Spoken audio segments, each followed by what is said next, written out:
Welcome to Justice For, a true crime podcast hosted by two besties from Colorado, focused on bringing justice to victims by telling their stories. New episodes release every Tuesday on all major podcast platforms and YouTube. Make sure to follow us on Facebook, TikTok, Instagram, and YouTube so you'll never miss an episode. Trigger warning, this is a true crime podcast that does contain adult language, adult themes, and some content may be disturbing for some viewers. So please watch and listen with discretion.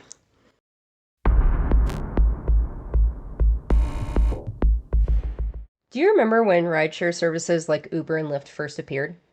Yeah. And most people were excited for a new accessible means of transportation. Buses took hours, taxis were only in bigger cities, and to be honest, have you ever used a taxi before? Yeah. I think I've used one like one time ever. One, they're also expensive. They are. And two, they smell weird. Not saying that Ubers don't smell weird, but like... I take that back. I've taken like 2 taxis. Yeah. They're just... Ugh. I was like a full adult before I'd ever ridden one. Actually, the only time I've ridden in taxis has been out of the country.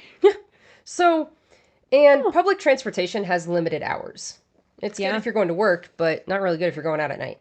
Yeah. So, an option to be able to get where you wanted when you needed on a one-time price basis that wasn't as expensive as a taxi seemed amazing. Mm-hmm. But... And being able to order it from your phone, like just through an app and not have to call, amazing.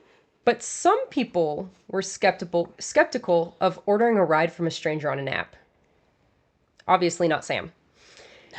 How did they know the person was safe? How was the ride monitored? If you're riding in groups, this wouldn't be a concern. But for people riding alone at night, possibly after a night of drinking, they would be at their most vulnerable. And unfortunately, this wasn't a massive concern for the public until suddenly it was. Welcome back to Justice For. We're your hosts. I'm Jackie. And I'm Sam. So, today we are going to talk about the tragic and totally preventable death of Samantha Sami Josephson. If you have ever seen a little illuminated Lyft or Uber sign in the window of your Uber or Lyft car, it's because of Sami. So who is Sami and what the hell happened to her? Samantha Josephson was born on August 13th, 1997 in Princeton, New Jersey. Yes, that's where Princeton is. Like the college, I just learned it's in New Jersey. She also learned that Ivy Leagues are not in California. I'm not all learning. Leagues. For some reason, when I was a kid, I assumed all Ivy League schools existed in California and never looked past that. So I was very surprised that Princeton is located in New Jersey. You're so precious. Sami didn't grow up in Princeton. She grew up in Robbinsville, New Jersey, which is about 30 minutes southeast of Princeton. Samantha's parents, Marcy and Seymour, I love those names. I do too. Like every time I wrote those names, I loved it. And they look like a Marcy and Seymour. Do they? They do. They would. Sami had a sister, Sydney, who was only 20 months older than her. So they were each other's little built-in best friends. Which I love it. I mean, I get it. Irish twins. Oh, no, They're quite. not Irish twins. That's too far apart to be Irish twins. Yeah. That's almost 2 years apart. Just over a year and a half. So basically, they grew up doing everything together. And Sami was very outgoing and definitely a social butterfly. I don't know what it is about us Sams, us Sami, Samanthas. Yeah, it was... I heard a little story about how she was put in sports as a child. I get it. But she was there for the social aspect. She wasn't really there to play the sports. Honestly, my mom probably put me in sports just to be like, 1, go do something. 2, stop fucking talking to me and go talk to someone else. And that's precisely what this Sami did. I get it. Talk to But everybody. I also was super into sports, so like... But as Sams, we're... Social butterflies, sporty people. And bitches. Yes. She wasn't, but... I am. Every Samantha I've ever met. Watch out, brother. Anyway, after high school, Sami decided to attend the University of South Carolina for political science. Sami absolutely thrived in college. She had no problem making friends. She enjoyed going to football games, hanging out with friends in 5 Points, which is a local bar and restaurant area near the college. This is also where Sami met her boyfriend, Greg.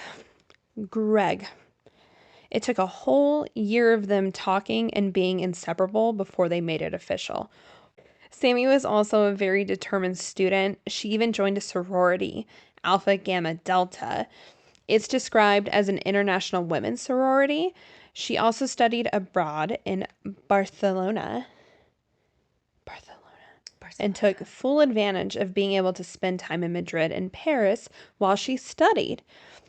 Sami's last semester of college was the hardest she had ever worked. She was set to graduate in June of 2019. She had also decided she wanted to attend law school and study international law, which is cool. Her time abroad really inspired her to push her towards that.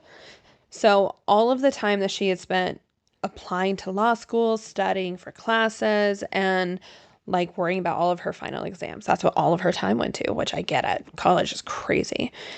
By March, Sami had been accepted to Drexel University School of Law.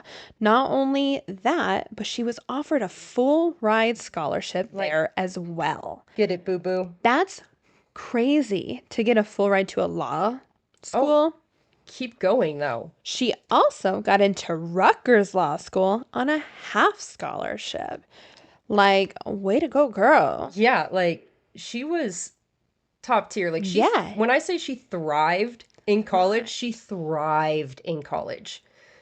Not a fan. I was not that person, but she loved this. I mean, good for her. Some people do. I just don't like school. No, not at all. With finals behind her and a promising future ahead of her, it wasn't hard for her roommate, Tegan Barry, to convince her to go out with all of her friends, everyone, to 5 Points and finally relax. She had been studying so hard and just constantly at it. She wasn't going out. She wasn't hanging out with friends. It was 10 plus hours a day just studying and classes and everything. So the night of March 28th, 2019, Sami called her boyfriend. At that point, they'd been dating for 2 years. Wait, does that include the year before? No, this is their official 2 years of dating. Okay. Oh my gosh. So they've been together for 3 years at this point. Yeah. And she begged him to drive the hour and a half from Charleston, South Carolina, where he lived, because he had just graduated from USC in December of 2018. So just a few months before this. And she had just received some bad news about a family member's health that they've been ongoing. And so she just really wanted Greg to drive up and go out just to make her feel better. Him being there just made her feel better. And even though Greg and Sami were practically inseparable when they lived next to each other, they were even on FaceTime, even living 5 minutes apart, they would FaceTime while they ate breakfast. Yeah. Okay, they were disgustingly cute. But it took them a year. Yeah, that's part of them being disgustingly cute. Yeah. Okay? And so Greg was like, listen, it's late. It's an hour and a half drive. You're going to come down here in 2 days. We're going to see each other. Go out with your friends. Have fun. I'll see you in a couple days. And Sami did just that. Her and her friends, they headed over to their friend Edgar's place, which is right near 5 Points, to kind of pregame, meet up with everybody before you go out to the bars. Because we're in college, drinks are expensive. We're going to pregame at someone's house before we all go out. That's fair. And so around 12:30, they arrive in the 5 Points area at Bird Dog. And let me describe 5 Points to you. It's basically College Bar Row on the weekends at night. Mm-hmm. There are just masses of people everywhere going in and out of bars and restaurant, cars dropping off and picking up people everywhere. Just organized chaos. And it really kind of reminds me of downtown Colorado Springs, around Cowboys and Blondies and all that on a Friday or Saturday night with people getting dropped off in the middle of the street, just all of that in and out. It's chaos, but it's kind of organized. Yeah. There was a place like that in Indiana. For the life of me, can't think what it's called. It starts with a B. I know that. But I would go down there sometimes. And that's what my mind is more on, because it's smaller, definitely more college. Whereas downtown Colorado Springs is... I'm just talking about specifically just that strip of Cowboys, Gasoline Alley, all of that, just right that area. You know, how cars pull in the middle, they're dropping people off, people are walking everywhere. Yep. That's just the vibe. And so Sammy and her friends drink and just dance the night away. Of Mhm. course, Sammy is glued to her phone all night long still, talking to Greg, still trying to get him to drive up there. Like, homegirl, it's almost 1 a.m. But I remember. But at some point, Sammy gets separated from her friends. And after not being able to find them, she just decides to call it a night because she had a morning shift the next day at a local restaurant that she worked at. Mhm. And so a little before 2 a.m., Sammy orders an Uber, walks outside the bird dog, and stands by the curb. She decides to call Greg while she's waiting, and they talk while she's waiting. And as her Uber pulls up, she ends the call with Greg and gets in the back of her Uber. I want to mention that Sammy and her roommates and Greg all share their locations with each other via Find My Friends. Also, I'm upset that we all don't share our locations Yeah, yet. we need to start doing Why the this. fuck have we not done that? I don't know. We literally do this.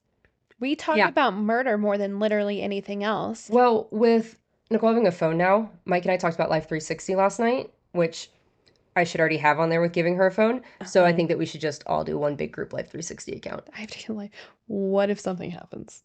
I don't want you to have my Life 360. Oh no, that's why I have your Life 360 account. I was meaning if I do something.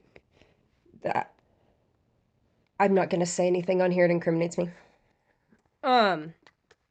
So, if you're not familiar with Find Your Friends or Life 360, they're very similar apps. Basically, you can use it, you can add people to this in your little group of people, and you can track their location all the time and other things. I know Life 360 will track car speed. That's how some parents get on their kids' ass about how fast they're going, because if a car goes over a certain speed, Life 360 will alert a parent if they're going at high speeds. So You guys that's see super mine cool. and you're going to be like, God, she drives like a fucking grandma. What the hell? So it was completely normal for Greg to track Sammy's location especially while she was on nights out, to make sure she stayed safe. It was just his peace of mind. And I'm sure it made Sammy feel a lot better Well, yeah. being out without him. But as soon as Sammy got in that Uber, Greg noticed something was off instantly because the Uber was driving the opposite direction of Sammy's apartment. So he texted and called her multiple times, but she didn't answer, and her text never displayed as read. So he tried Snapchatting her, and she never opened those Snapchats. And at 2:20 a.m., Samantha's location turns off, which has never happened before. Ever. Ever, never. And it turned off in the area of Montgomery Avenue and South Ott Road, in the Rosewood area, which is the complete opposite direction of Sammy's house. And not wanting to jump to conclusions, Greg thought she probably decided to stop by a friend's house and just didn't mention it. And maybe she dropped her phone in the Uber she got out, or it died, and that's just the location it died at. And he just couldn't shake the feeling that something could be wrong. So he texted Sammy's roommates around 3:30 a.m. and explained what's happening. And he continued to call and FaceTime Sammy over and over again. She never answered, and he eventually fell asleep around 5 a.m. So I used to be a club queen. I would go out all the time with friends. I never just lost my friends either. So that has been brought up a couple times. It wasn't uncommon. Sometimes, because they are in a local area they know very well, they're in these bars and restaurants all the time. It's like being in Cowboys and losing one of your friends up near the top. I still would never leave, but this wasn't a red flag or super concerning with her friends. And there's video footage of her all night in the club and with her friends and all this stuff. And so we can track her from the time she walks into Bird Dog until the time she walks out. Yeah. She went home, called it a night because she had to work in the morning, didn't feel like trying to track down her friends. I don't know if she shot off a text message. There's nothing in here about her shooting off a text about her going home or any of that, but she was in contact with Greg about it. That's fair. I would never just leave my friends at a bar. Come together, leave together. Yes. It's the number one rule. Till home do we part. Everybody arrives together, everybody leaves together. There are no exceptions. Even in college, I didn't do this shit. Yeah. I mean, I was left at a bar once because she's decided to go be with some man that she met at the bar and didn't tell me she was leaving. But I also had other friends that would come and pick me up because of it. Yeah. They're like, no, you're alone. We're coming to get you. Yeah. But so I don't necessarily think that this group of friends had the come together, leave together. Everybody stays together. I think they were more comfortable being able to have everybody's location. I don't know. That bothers me. That bothers me a lot. A lot, a lot. That's something that bothered me too while I wrote this, was the fact that they did separate and it was like, okay. Like, there'll be times that maybe I get done in the bathroom first, or like, even if the group doesn't all have to go to the bathroom, we're all going to go to the fucking bathroom together. Yeah, everybody goes in the bathroom, even if it's a Because that's one-person where we bathroom. rap battle. Yeah, it is. Like, you all go in the bathroom at the same time. Half the time you put 5 of us in one stall. For rap battles. For rap battles. But no, just stop. Stay with your fucking friends. Everybody arrives together, everybody leaves together. It's the golden rule That of just partying. bothers me so much. That when people do that. I hate, okay. And that's why I'm not friends with those people. Thank you. So, Sammy's roommates also saw her location was off, and her phone wasn't answering any of their calls, any of their texts either, and, like, that's not okay. When they got home, Sami wasn't in her room, but her door was open. But it was 5 a.m. at this point, and they were drunk, and they were tired, so they just decided to go to sleep. Whatevs. But when they all woke up a few hours later, they noticed Sammy's door was still open, and her room was still empty. They also noticed her work shoes were still by the door, so they called her job to see if she even showed up, and they said that she didn't come in for her shift. Which was super out of character. She had never missed a shift, and she was not one to be late. Absolutely. Like, even after a night of drinking, my ass was at my server shifts. Yeah. Still drunk, and I did hella good. I remember still being drunk and Johnny trying to teach me Rotary Club. He wanted to kill me. Good times, good times. Anyway, by this time, Greg was waking up to a bunch of missed calls from all of Sammy's roommates, and as soon as he heard that Sami didn't show up for work and, like, still hadn't been home, he instantly jumped in his car and drove to the Hub. The Hub is what the campus apartments, like, that was the name of the apartments that Sami lived in. And they were also called to help her roommates search for her. Like, the apartment complex. Good stuff. On the way to Columbia from Charleston, he calls Sammy's parents, Marcy and Seymour, and updates them on what is happening. They instantly get into their car, and they begin a 12-hour drive from New Jersey to Columbia, South Carolina. So, when Greg gets to the Hub to link up with Sammy's roommates, he learns that they broke into Sammy's laptop and discovered a canceled Uber ride receipt from the night before. The Uber canceled Sammy's ride because she just never showed up. Weird. Weird, right? Weird. The panic is fully setting in for them, and they head out to know the last known location of Sammy's phone. They start looking around on the ground for her phone, her keys, anything that could possibly belong to her. When they don't find anything, they start knocking on doors and asking people if they saw her last night. But no one saw her or anything. And with no signs of Sami anywhere, they all decide to head back to 5 Points to see if they could find her phone, keys, everything that they were already looking for, to see if it's literally anywhere. After not having any luck there as well, they finally decided to call 911 and report Sami missing. I know y'all are thinking, why haven't they called and reported her missing yet? Well, it's actually a super common misconception that you have to wait 24 hours to call and report someone as a missing person. There's no amount of time that you have to wait to call someone as a missing person. It could be 5 minutes. It could be 24 hours. Yeah, like literally, it could be 5 seconds. You could be standing there and watch somebody get abducted in front of you and be like, oh, and you can call and report that person missing because literally they are now missing. Yeah, absolutely. So we have this 911 call for you, and we are going to play it really quick for you. Yeah, it's really hard. 911, what's your emergency? Hi, we were just gonna call to let you know our friend is missing. So you want to make a missing person report? Yeah, it hasn't been like 24 hours or anything, but if we could go ahead and do that, like, that'd be really nice. Yeah, it don't have to be 24 hours before you report anybody missing. Oh, I don't know why I thought that. Oh, Okay, no. yeah. What's the address? Where are you located? 1426 Main Street. Is he missing from his address? We went out in 5 Points last night, and she still hasn't made it home. Her phone's dead. We don't think she, like, went home with, like, a guy or anything. Like, we're, like, actually, like, worried. So, she missed work this morning. Alright, what is your apartment number? 901.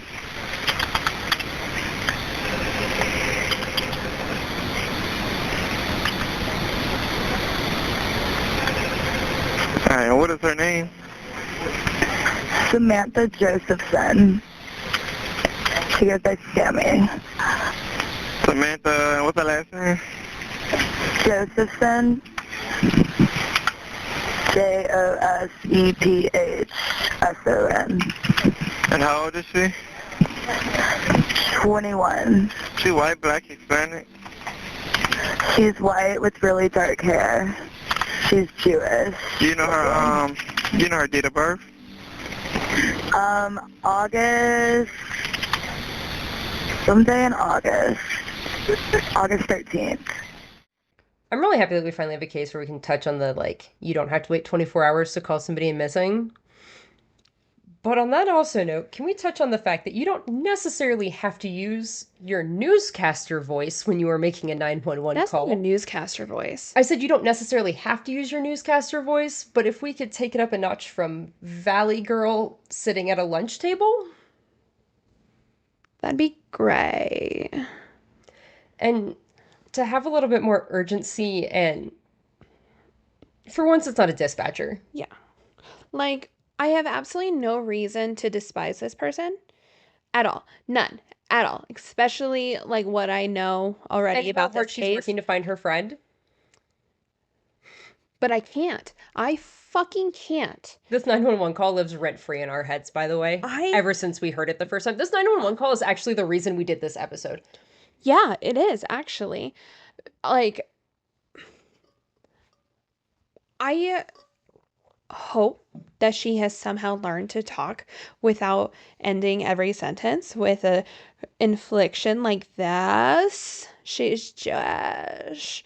But, like, I just The she's Jewish comment for me. I just feel like if your friend is missing and you care this much about her, To literally have an investigation going during the day of your own doing. yes, put your motherfucking big girl panties on and use a goddamn adult voice. You are considered an adult, be one. I honestly thought it was a high school Yes. 911 call until, like, I fully gathered myself on this. Yeah.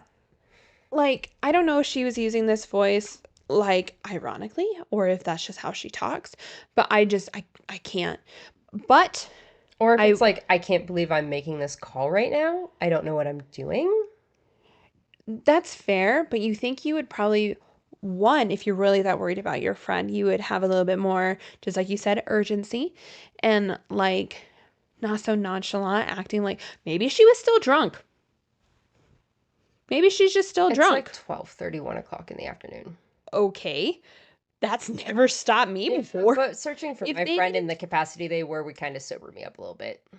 That's fair. But if they were also out, they didn't get home until 5 a.m., True. they were probably drinking up until that moment.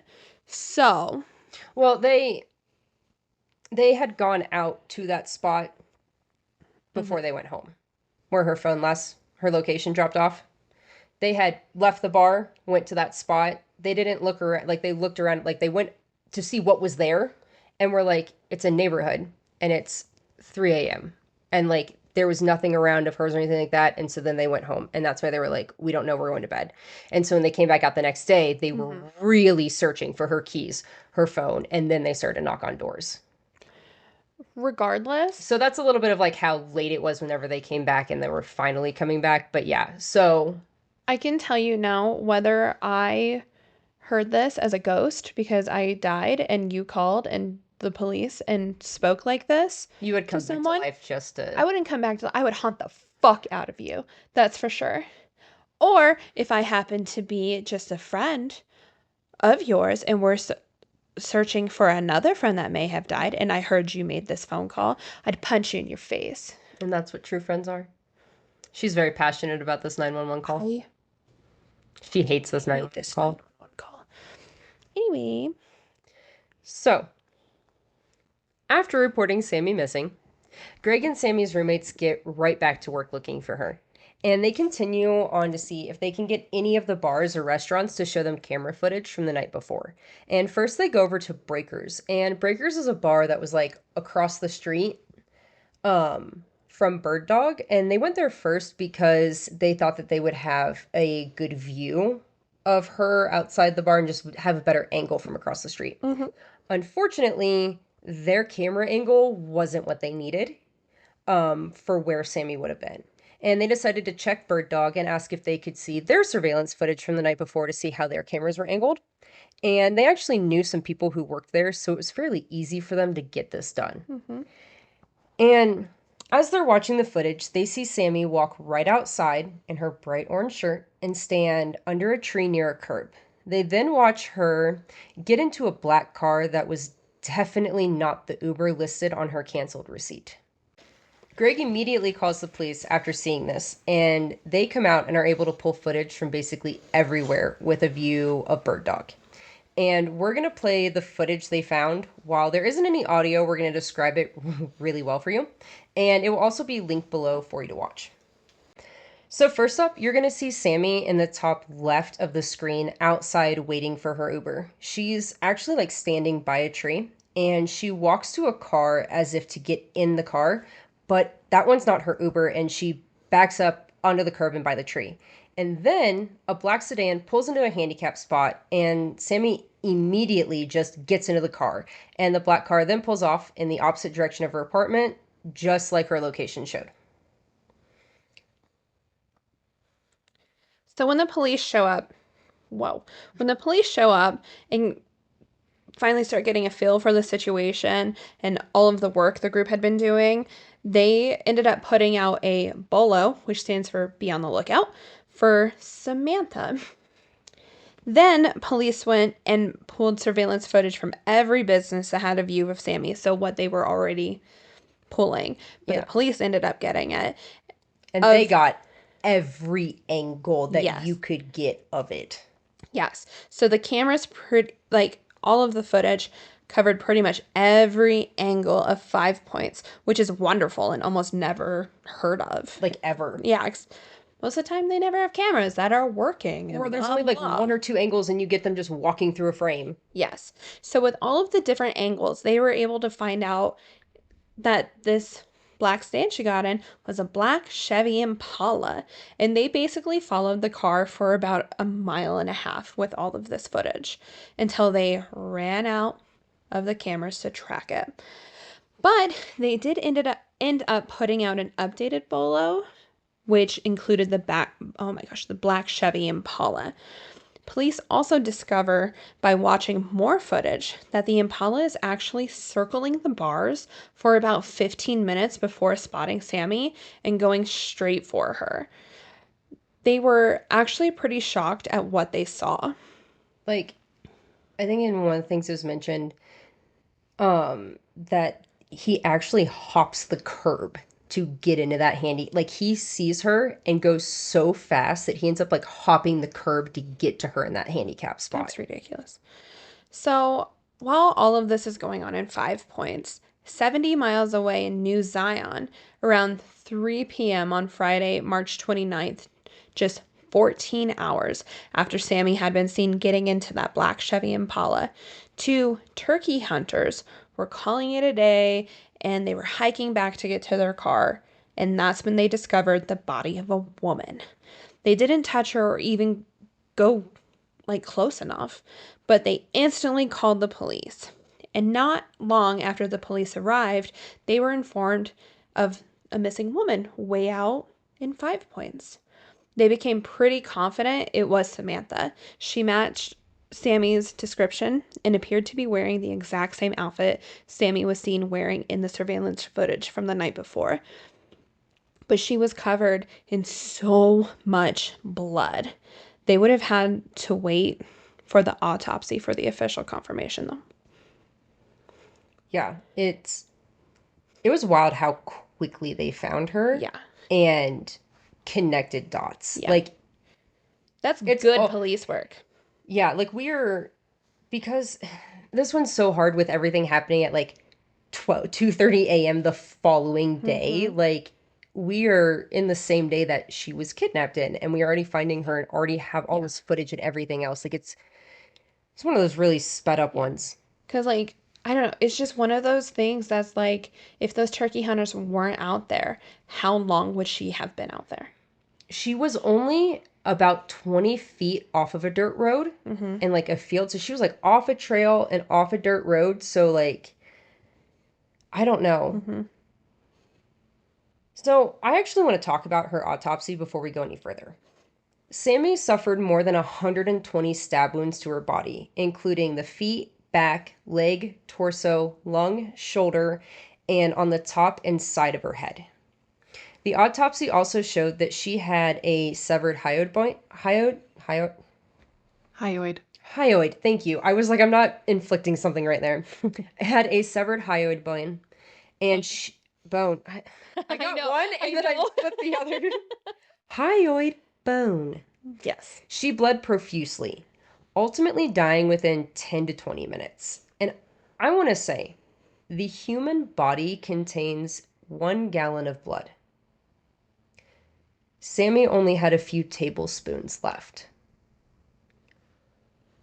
That is it. She was alive for all 120 stab wounds, but our girl fought hard. She had defensive wounds on the right side of her body, on her shoulder and her head and like her arm, as if you're like turning. She was trying to turn away to get out.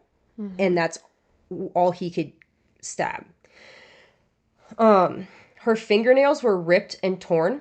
I have seen conflicting things on this where her fingernails were all ripped off.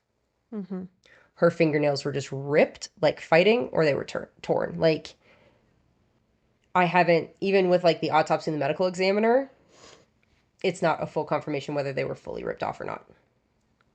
There were also scratch marks on her head, back, and shoulders, consistent with being dragged, which made sense considering where her body was found. The medical examiner couldn't exactly determine the tool that was used to inflict the stab wounds because of the different depths of the wounds and what some of the marks appeared to be from like the tool hitting her instead of a sharp blade. The medical examiner even went on to say that she tried to Google different things to figure out what it was, but she could not exactly figure it out. So every police officer in the area is on the lookout for this black Chevy Impala. And they are all watching and rewatching the footage from the night before, going over all the details. Everyone is wanting to catch this guy. He's obviously very dangerous, and they don't want him to be able to pick up any more unsuspecting people. So, like, one of the officers said that when he came on a shift that night, he sat down and he was reviewing all the footage, and they were going through all the emails and the bolos and everything like that, and that these officers were all making themselves very familiar for their patrol that evening. So on March 30th, around 12:30 a.m., so pretty much, 2:30 a.m., sorry. So pretty much 24 hours after Sami was abducted and killed, 2 officers out on patrol spot a black Chevy Impala. They proceed to pull over the car, and when they approach the vehicle, they instantly smell weed, and when police ask him to step out of the vehicle, he proceeds to run like a little bitch.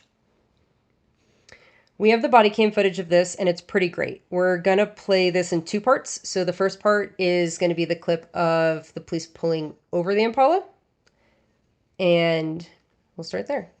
We see the body cam video from Officer Kraft. You can see he approaches the car. He claims he can smell marijuana, then asks for Rowland's identification and for him to step out. This is when officers say Rowland begins to run away. Let's look at the map again. Officers explain that he runs from where he was stopped here on Saluda Avenue, down Waccamaw Avenue, and on to Congaree Avenue, where he is stopped, arrested, and detained by Officer Justin Nasia. That's the video you're seeing now. Obviously, the man driving this car is Nathaniel Rowland. And he, while he is being chased and placed in cuffs, police obviously now have probable cause to start searching his vehicle Yes. based on what the bolo is for and homeboy ran. So Well, you're already... I also don't know the laws in South Carolina, I guess, but the weed could have been intent enough as well. Yes, that helps. So- He goes, I was smoking earlier tonight. Okay. That's why it smells like that. Yeah.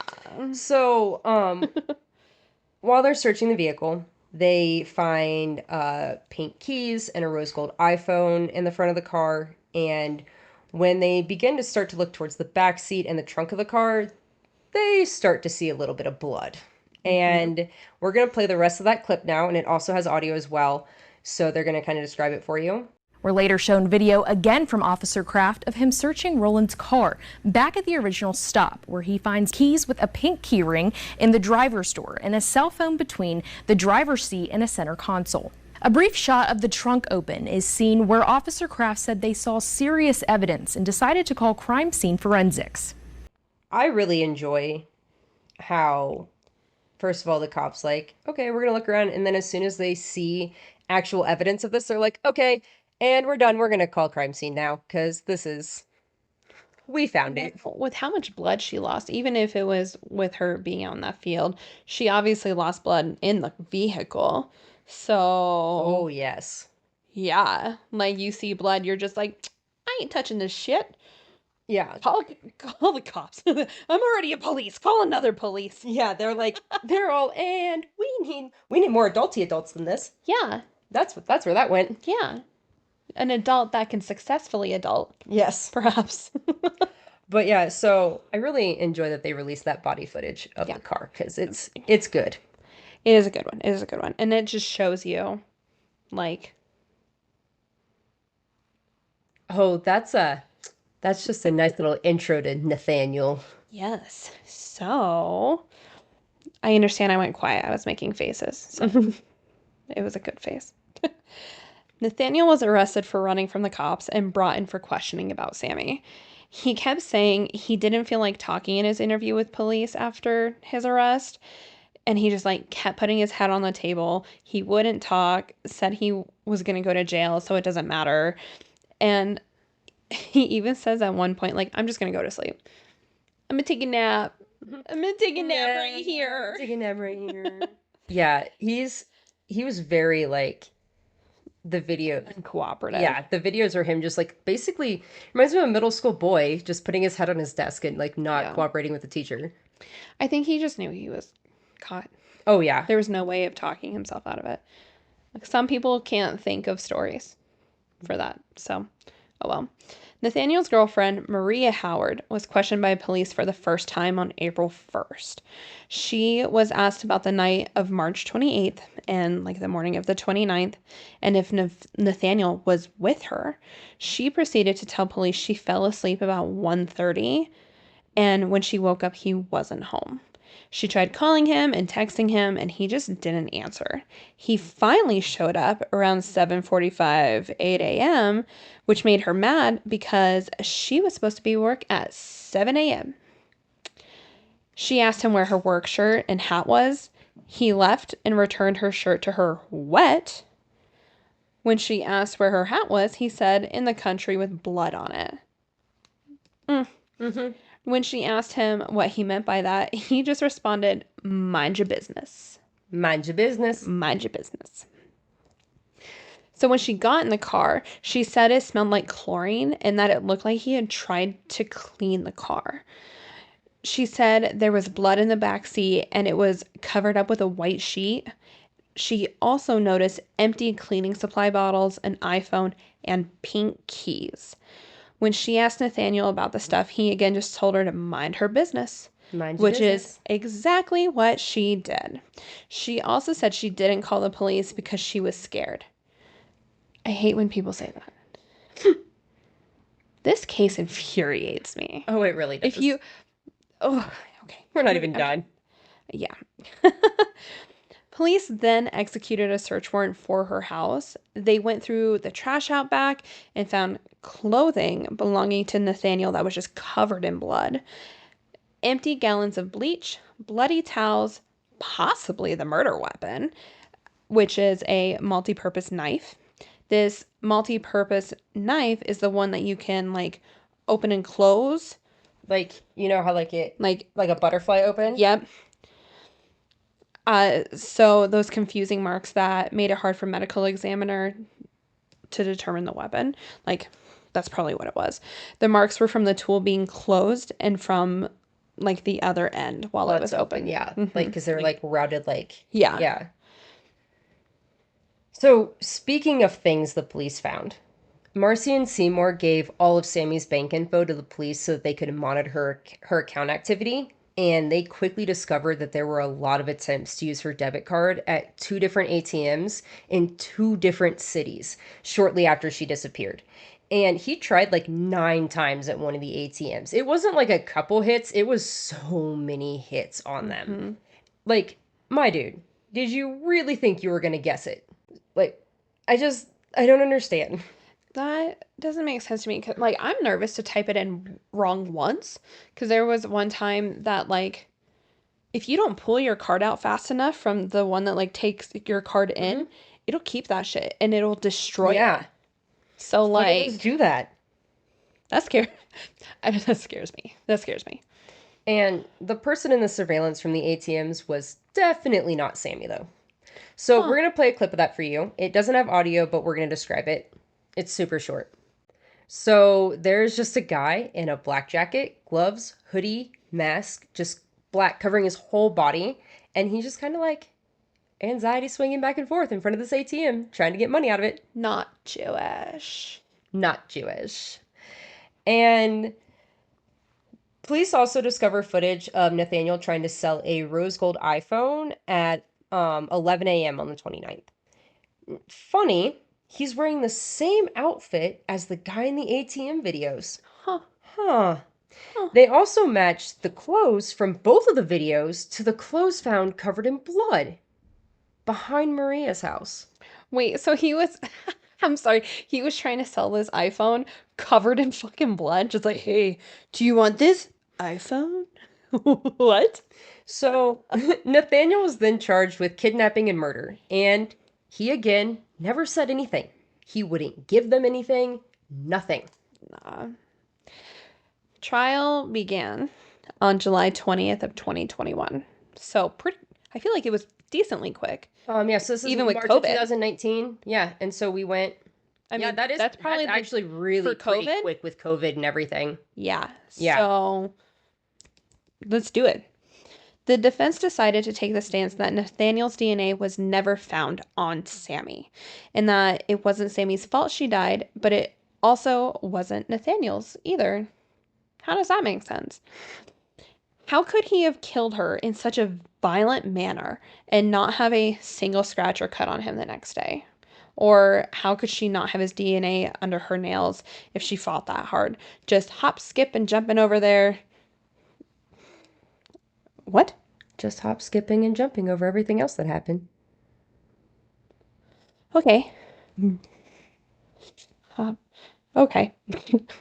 The prosecution called 31 witnesses, including the turkey hunters who found Sami, the cell phone store guy where Nathaniel tried to sell her iPhone, and the medical examiner, as well as Sammy's boyfriend, Greg.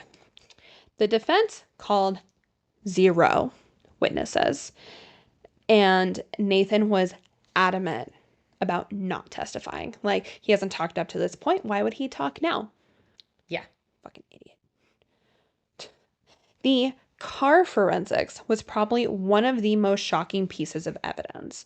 It was discovered that the child locks were actually engaged, so the back doors didn't fucking open.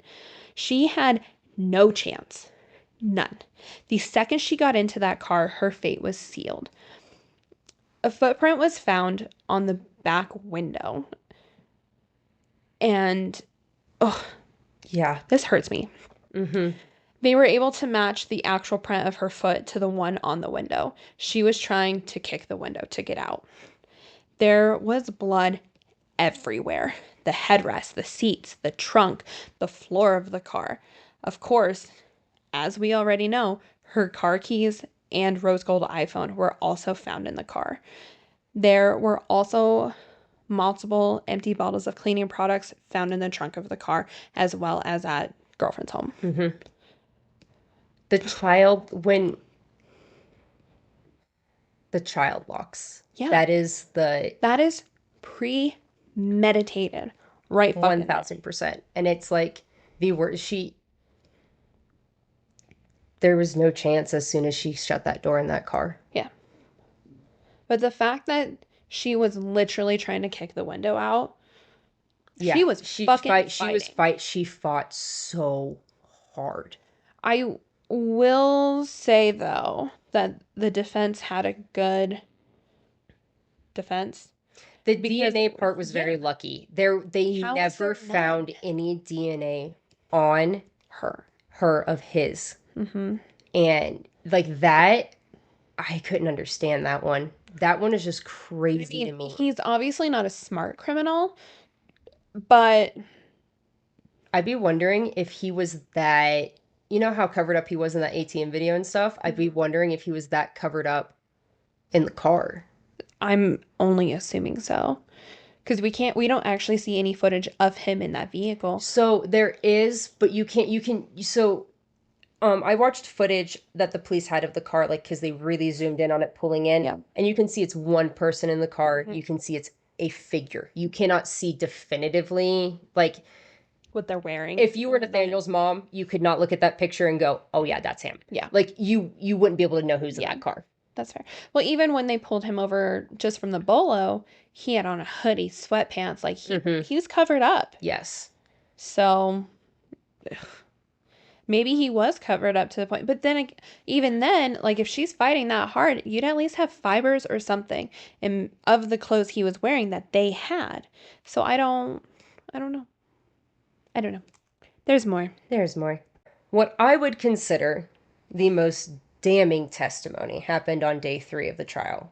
Remember Maria Howard, who was dating Nathaniel at the time? Mm-hmm. Well, she took the stand. And what we talked about in her interview was just the surface of what she revealed in that interview. And y'all better buckle up for what she said on the stand, because I also want to say that she had 2 interviews with police. And in her first interview, she had just gotten off a double and she was really tired.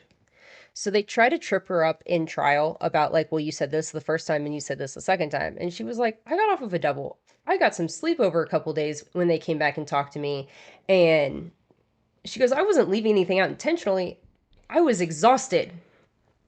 Bro, I don't remember how we used to pull doubles, like, back to back to back to back. And she's at McDonald's. So, like, that's doubles. Fuck that.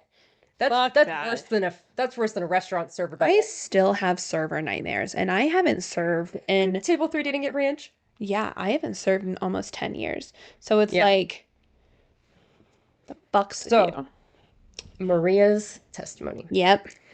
Thursday night, the 28th, Nathaniel had promised Maria he would stay all night and not leave in the middle of the night like he usually did. Ew. She didn't like to be home alone at night, and her daughter wasn't there that evening, so she didn't want to be home alone overnight. She didn't like it. So he promised. Get a dog. He promised that he would stay and wouldn't leave her. Okay.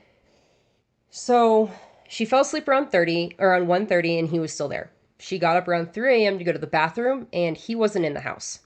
When she woke up at 5:30 to get ready for work, he still wasn't home. So she called and texted both of his phones, and he didn't answer either phone or reply to any of her text messages. Maria had to work at 7 a.m., so she was pissed when Nathaniel didn't show up until 7:45, 8 a.m. Maria stated she didn't like to be late to work, so she was mainly yelling at him when he got there. When she asked for her work shirt that he was supposed to wash at his sister's house the night before, he didn't say anything. Then she asked where her work visor was that she left in the back window, and he said, out in the country with blood on it. When she asked what he meant by that, Nathaniel told her to mind her business. Nathaniel then told her he had to go take his nephew to school and he would be right back to take her to work. He then returned 10 minutes later with her wet work shirt. And when she asked him why it was still wet, he never said why. Maria said she didn't even notice the blood in the car and the white sheet covering the back seat with her daughter's car seat in the back behind the passenger seat on top of the white sheet at first. She didn't actually notice it until they stopped at a gas station on the way to work. Homegirl was pissed, like blind rage pissed, until she finally chilled to stop and look around the car. Well, yeah, that could have been her job. Almost an hour And late. she has a 4-year-old, and they're like, who pays the bills in your house? She goes, I do. If I don't go to work, the bills ain't getting paid. McDonald's doesn't fucking play around. No.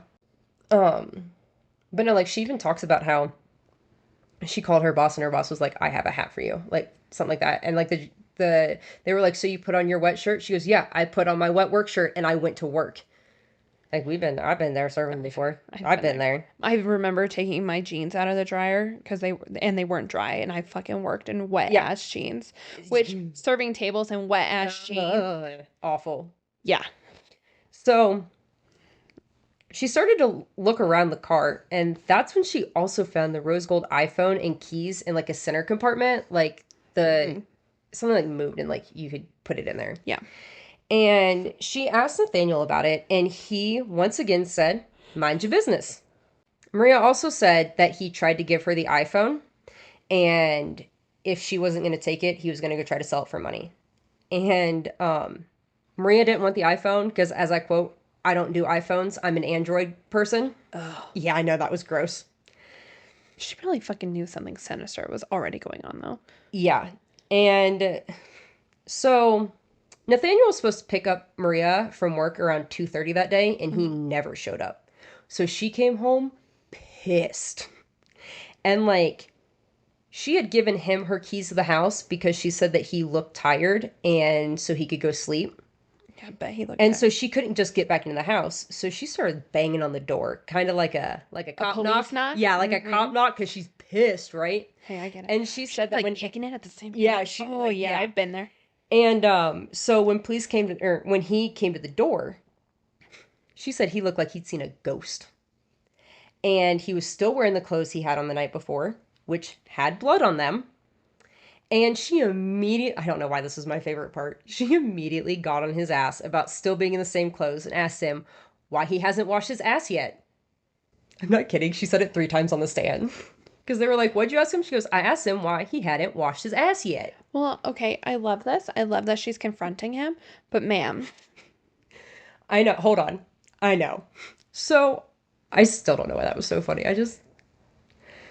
So Maria goes and takes a shower. Huh? What did you say to him? I asked him why he hasn't washed his ass yet. How many times do you want me to say it? So she goes and takes a shower, and when she comes out, Nathaniel is outside cleaning his car with cleaning supplies from her house. And when asked if she helped clean the car, she replied, no, because it wasn't my car. Period. So Maria had to go to the ATM for rent and bring it back to her landlord. Mm-hmm. And she doesn't have a car, so she had no choice but to drive the Impala.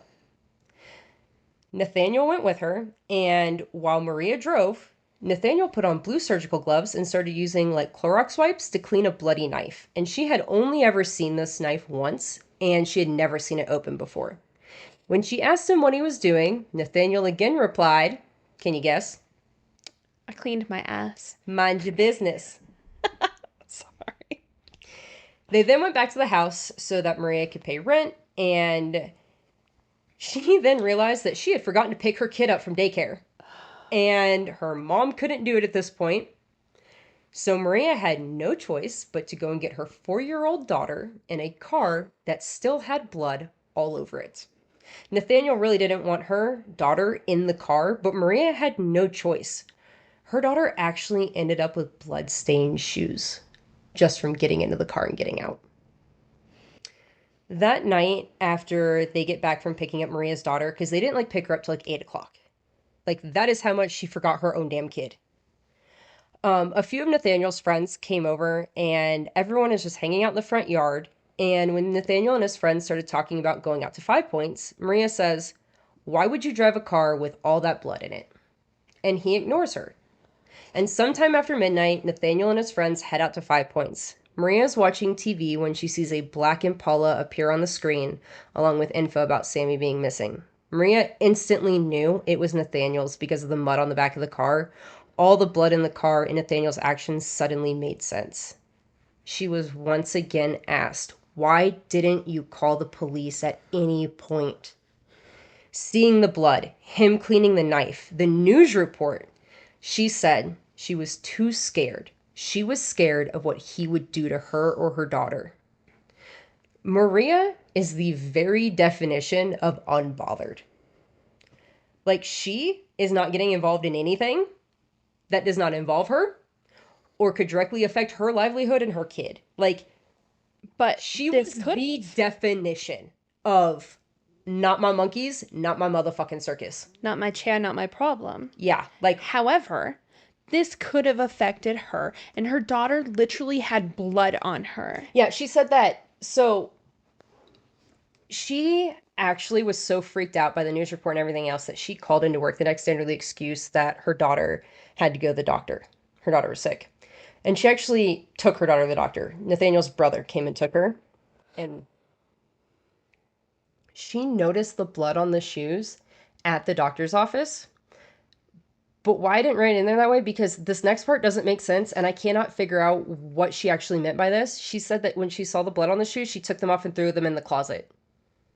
I don't know what that means. Did you see it, like, on her at the, like, because they're talking about seeing the blood on her shoes at the doctor's office while she's sitting on the table, and Maria goes, I took them off her and threw her in the closet. Did you throw them in the closet at the doctor's office? Did you throw them in the closet at the house? Where did they get thrown in the closet? Probably at her house, because the doctor, or nurse, or someone would have turned her in for throwing her fucking shoes. But, like, somewhere in her account, she saw the blood on her shoes at the doctor, which is why the doctor was being brought up. But then she says she just took the shoes off and threw them in the closet. Probably right when she got home. I know, but, like, did she take them off of her at the doctor and, like, hide them until they, I don't know. That's why it was hard to put it in and, like, I see what you're saying. like, where it happened, and that's why I put it where I put it. Because that part's still confusing. Regardless, call the fucking cops. Call the cops at any point. Like, he left to go out that night. That would have been a great time. Like, okay. I'm keeping my thoughts to myself. So, after the state rested, the defense moved to get the case dismissed, citing all the evidence was purely circumstantial.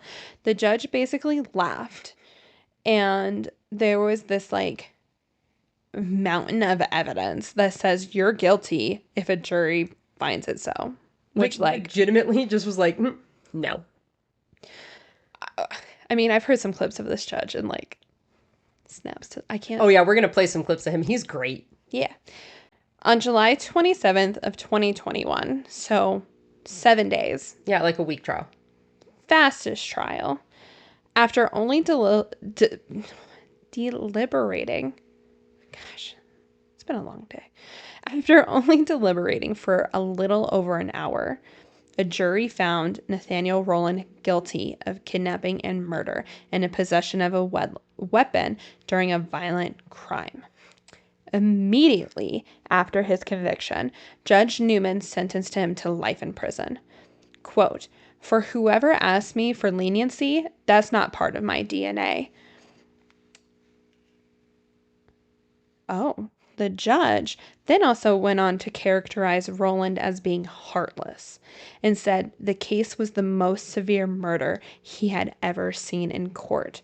We're actually going to play you a few clips from sentencing because you have to hear it. First, we're going to play Nathaniel's mom trying to plead with the judge, which is hilarious. Ma'am. Okay. Then Sami's mom and sister spoke, and we want to play some of the snippets of their impact statements. And then Nathaniel spoke. So, enjoy these clips. When you're a mother, and you're a truly good mother, and you raise your child in the right way, you would know when that child has done something or did something right or wrong. I can't.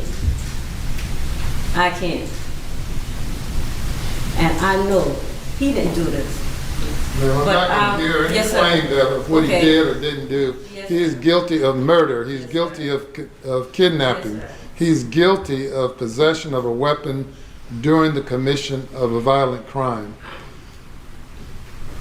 And if you had any testimony that you wanted to give for the jury to consider, the trial was the time to do that. I'm not listening to any claim of what he did not do. You are not a witness. Words cannot express the anguish our family and friends have endured since he kidnapped and brutally murdered Samantha. From the day I found out I was having Sami, I was in love with her. As a mother, you worry and pray that your child will be safe, happy, and healthy. When she was sad, I was sad. When she was happy, so was I. Her dreams were my dream, and her death was my death. I close my eyes and I feel what she endured at his hands 120 times, over and over and over, fighting for her life, locked in his car. I used to have dreams for her. Now will I have her nightmares 120 times. The final moments, her bare feet kicking and fighting for her life. I visualize the blood flowing from her body, her beautiful body, 120 times for what? The $35 a college student has in her bank account? The loss of Sami is beyond words. There'll be no more birthday parties, backyard gatherings, holiday celebrations, or activities to share with her. I was planning my trip to Columbia in 2019 to watch my daughter graduate from college. Instead, I went to Columbia to gather her belongings. I cannot watch my daughter graduate from law school, get married, or have children, all of which were her dreams. Her laughter, hugs, guidance, advice, and opportunities to tell her I love her are gone. Our family of four is forever broken. Justice. That's all I can ask for at this point. After discussing my sister this past week, A little louder, please. after discussing my sister this past week and knowing nothing can bring her spunky self back except for justice, that's all that my family and friends and I want. Like most sisters, that's just the relationship we had, being spicy and going back and forth, knowing exactly how to push each other's buttons, made me laugh and cry. She made me remember not to take life too seriously. She was so funny without even meaning to be. With such plans for the future, her full ride to law school, and together we had plans to have kids that would grow close together, spend much time vacationing at our future beach house, and taking advantage of the life we thought we could have. Sami always knew she was included with me and my friends, even when I didn't invite her, but always rallied along, and I loved spending time with her. No one should have to go through the stress and sadness that we all face on a daily basis, minute by minute. I ask this court, and I ask your honor, to impose the strictest sentence upon him so he will never have this opportunity to do this again to another person or family, or to walk the streets as a free man, because he certainly did not let my sister walk a free woman. Thank you. Thank you.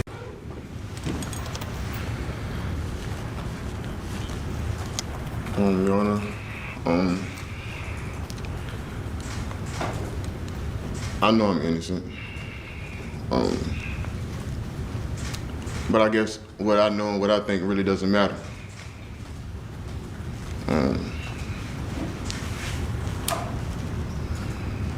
I just wish the state would have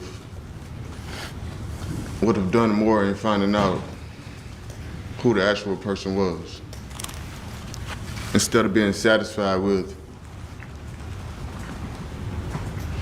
detaining me and proving my guilt.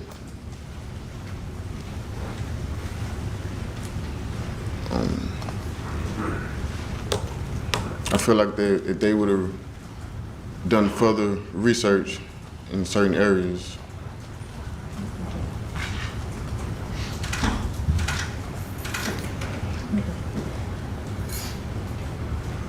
that's all, y'all. First of all, Mama. Mama. my son is innocent. You know Ma'am, when you no, raise he's not. good kids. Like, he literally was just convicted of a horrendous murder. I know. I love the What? judge. He thought, ma'am, I ain't gonna hear. No, you were not a Yes. witness. And then Marcy. Marcy, just my heart hurts so bad for her. You can hear the pain in all of it, and just I know we didn't put in there earlier because I wanted you to hear it from Marcy herself. But $35. That is all that was in her bank account. $35. I know it wasn't about the money, but like, To be fair, when I was a server, I never put money in my bank account. I didn't either. So she probably had more on her, but like at home or something. yeah. So it just, That's awful. it is awful. Like it is a very damning thing that like that's what he went after was the money, and she didn't have any. Just wild. And Nathaniel's bitch ass being like, I didn't do it. Okay. Because Now you want to talk. there's how many fucking things of blood, or how much blood in your damn car. Yeah. And like you essentially admitted it to people. Whatever. Yeah. Okay. Of course, Nathaniel filed an appeal. He was stating that the evidence found in the traffic stop shouldn't have been allowed to be used as evidence because the officer did not have probable cause to stop him. Like, okay, enter that massive eye roll really quick.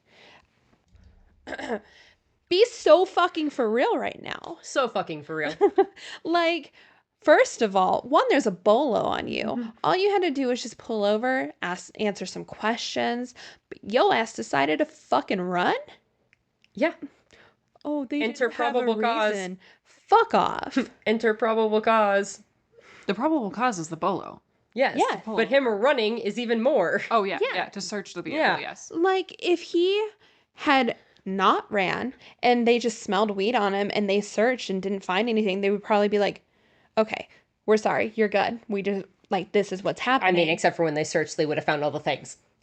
I mean, if he was not actually involved and he was just pulled over for driving a black Chevy Impala, they would have been like, hey, stop smoking weed. On you go. We have bigger problems. But he fucking ran. Of course they're going to search, my guy. Yeah. So. Oh, it's still me. It is still you. Yeah. On August 21st, 2024. So. Like. A month ago? Not even a month ago. Within the last month. Just a couple weeks ago. Yeah. The courts denied his appeal. Yay! Stating that an officer has the right to stop a driver if there's suspicion of criminal activity. And that even if there was an error in admitting some of the evidence, it wouldn't have mattered considering all the other evidence proving Nathaniel committed the crime. So basically, just like we said, the bolo is the reason to pull you over. If you didn't have anything to do with it, they would have let you the fucking go. Yeah. Sir. But Marcy and Seymour knew that their job wasn't done once trial was over. They never wanted what Sami went through to happen to anyone else. Their focus became safety for rideshare services. They got numerous acts, laws, and bills passed in different states while introducing and passing a law in Congress. I mean, they were out here working. And we can't forget about Greg. Greg is right beside them in all of this. And Sami's law was introduced into Congress in June of 2019 and was officially signed into law in January of 2023 by President Biden. The law requires more identification on rideshare vehicles. Now vehicles must have 2 placards in their vehicles. The drivers must also have their photos and license plates numbers in the app. But they didn't stop there. They went on to establish the What's My Name Foundation. It focuses on rideshare safety along with supporting charitable foundations and awarding college scholarships. The foundation even attracted the attention of celebrities like Bob Saget, Darius Rucker, and Jason Alexander, just to name a few. They recorded video public service announcements for the foundation, which I thought was awesome. There is I had to scroll through the amount of celebrities who did this. That's awesome. I just pulled out the most known names. And they're using the acronym SAMI, SAMI, which stands for Stop, Ask, Match, and Inform. And each of these go. So stop. Plan ahead. Before you request a ride, think about where you're headed and review the safety features in the app so you know how to use them. Ask. Ask your driver, "What's my name?" to confirm they have booked a trip with you through the ride-sharing app. Match. The make, model, and license plate of the car with the one displayed in the app. Inform. Share the details of your trip with a friend. Utilize the share status function in your ride-sharing app. There's a website for the foundation that will be on our website and all of our socials. The foundation hosts a 5K every year as a fundraiser, and they also sell bracelets and the SAMI signs that have the acronym on it that spell out a shorter version of each of the things that I just put out for you. And just definitely check out the foundation. It just has a lot of good resources on it, and it supports so much. And really quick, I know that I don't know if it's in the Uber app anymore, if it's a different app, but there's one, if you're in a ride share by yourself, you have your phone out and you can hold a button down until you get home. While you're in friends, family, things like that, see it. And if for any reason you'd let go of that, the cops are called. Oh, okay. I'll have to look up the name of it. We'll post definitely it put that out there. Yeah. But I definitely didn't know that until really researching this case. I did not know that Sami was the reason that we got all the changes in Uber. I remember when these major changes began to come around. I also remember a lot of similar cases to this going on at the time in different places, but I didn't know Sami was the reason for it. It's so unfortunate, once again, that we have a tragedy that causes change, but this one is such a good one. It is. I also know that not just rideshare, even DoorDashers and Uber Eats and all of those other ones, you have to have your license plate number and picture displayed, even just for food. So, yeah, I love it. But I also do have a few other, good Sami things. So, Sami did receive an honorary political science degree from USC. That May. So I know I said earlier June of 2019. It's used both June of 2019 and May of 19 for when her graduation date was set. Greg even slips up on it in trial and says June and then goes back to May, and he goes, one of the two. I mean, that's fair. So, for all we know, it could have been and I was also thinking of East Coast June graduations, but so either way, she still got her degree. Which is amazing. Greg was a marketing business major. That's what he graduated with. His focus was marketing, okay? Greg switched. Greg actually went on to attend Rutgers School of Law in 2020, and he did it in pursuit of becoming a criminal prosecution lawyer. He said it was the best way he could think to honor Sami's memory. Greg is still a major advocate for Sami and the foundation. And I went through his Facebook, it's going to be linked. He does everything so that this doesn't happen. He lives for her still at this point, and it is beautiful. And so, did we get justice for Sami? I think we did. Yes. Nathaniel will be in prison for the rest of his life. He's never getting out. And there's been so much improvement in rideshare safety so that hopefully nobody ever meets the same fate as Sami again. Yeah. I know that ultimate justice is always, always, always these victims still being here with us and this never happening. But I think Sami might have gotten some of the top tier justice that we've ever seen. Yeah. It was very quick, and especially around COVID. Yes. And laws and just people moved stuff for her. And it's just amazing. Yeah. And her family and loved ones, as much shit as I talked earlier, I'm still upset. But they've at least had, yes, they've had this super awful, horrendous, unfortunate event, but they're making something of it. They're not just sitting and wallowing and mourning. Yes, mourn her, but do it to protect others. Don't let her death be in vain. And they definitely haven't. They have Sami would have done so much good in this world, and I would have loved to see the impact and the difference she could have made in law and what she could have done with that internationally. I know this wasn't the impact and the difference Sami intended to make in the world, but I think that she would be so happy to be making a difference. She still made an impact. So I agree. If you enjoyed us and today's episode, please, please, please hit that subscribe button. It's totally free, and then you will never miss an episode of us. Our little faces. Yes, and you can hit that on everywhere: Apple, Spotify, YouTube, iHeartRadio, literally everywhere. Everywhere. Yes. And also go follow us on all of our socials as well, so you get even more. If you haven't checked out our website, justiceforpodcast.com, please, please, please do. It has so many resources on it, as well as all of our episodes. And then that's also where you can find us and follow us on all of our social medias. We love reading your comments and your reviews, so please keep them coming in. But that's all we got for you guys today. We hope you have Also on the website, you can submit new cases. Oh yeah, we haven't mentioned that.